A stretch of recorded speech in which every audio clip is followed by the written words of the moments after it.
Hello everyone, কেমন আছো সবাই? আশা করছি সবাই খুব ভালো আছো। আমিও খুব ভালো আছি। তো এখানে সকাল সকাল বরের রূপচর্চা চলছে। কেন জানো? তিন্নিদির বিয়ে বলে কথা, আগের ব্লগে বলেছিলাম যে তিন্নিদির বিয়ে। তো সেই কারণে বরের একটু রূপচর্চা করে দিচ্ছিলাম, ওকে একটু ডিটান প্যাকটা লাগিয়ে দিলাম।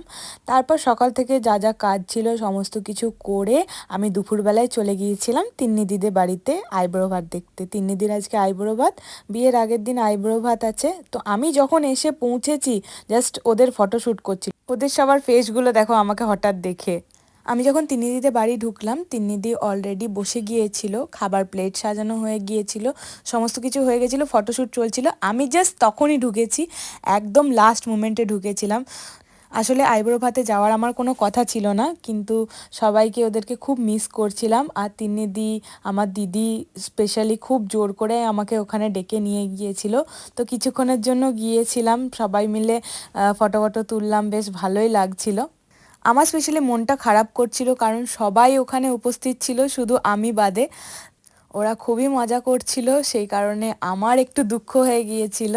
তারপরে তিন্নিদি খেতে বসে প্রথমে সবাইকে এক এক করে খাইয়ে দিয়েছিল, আর আমরা চার কোণে চারটে পিলারের মতো ওর কাছে বসেছিলাম, ওর মানে আশেপাশে। প্রথমে তিন্নিদি আমাকেই খাইয়ে দিয়েছিল, তারপর রাউন্ড করে সবাইকে খাইয়ে দিয়েছিল। আমাদের তো অলরেডি বিয়ে হয়েই গিয়েছে, তো আমার দিদির এখনও যেহেতু বিয়ে হয়নি, ও তো একদম ভয়ে অস্থির হয়ে গেছে। কেউ ওকে বলে দিয়েছে যে আইব্রো ভাতের থালা থেকে খাবার খেলে নাকি আবার নেক্সট বিয়েটা ওরই হবে। তো ও একদম টেনশনে হয়ে গিয়েছিল। হবে না, তাড়াতাড়ি খেতে হবে। अरे खा रे भाई तू खा ले बेटा। তোমরা শুনতেই পেলে ও কেন খাবারটা খাচ্ছিল না, আর আমরা পাশ থেকে ওকে কি বলছিলাম। তো তারপরে তিন্নিদির অলমোস্ট অর্ধেক খাওয়া হয়ে গিয়েছিল। তারপর আমার মনে পড়লো যে আমি কিছু খাওয়াইনি, তাই একটু মিষ্টি খাইয়ে দিচ্ছিলাম।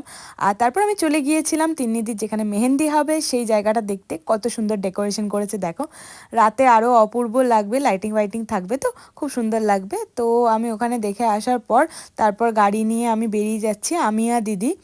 বাড়ি গিয়ে পরে আবার রেডি হয়ে সন্ধেবেলায় একবার আসবো। আর ভীষণ ঠান্ডা করছিল, এখন একটু বিকাল হলে পরেই একদম ঠান্ডা ঠান্ডা করছে। আমি ওটাই ভাবছিলাম যে কিভাবে গাড়ি চালাবো। তো কোনো রকমে গাড়ি চালিয়ে বাড়ি গেলাম।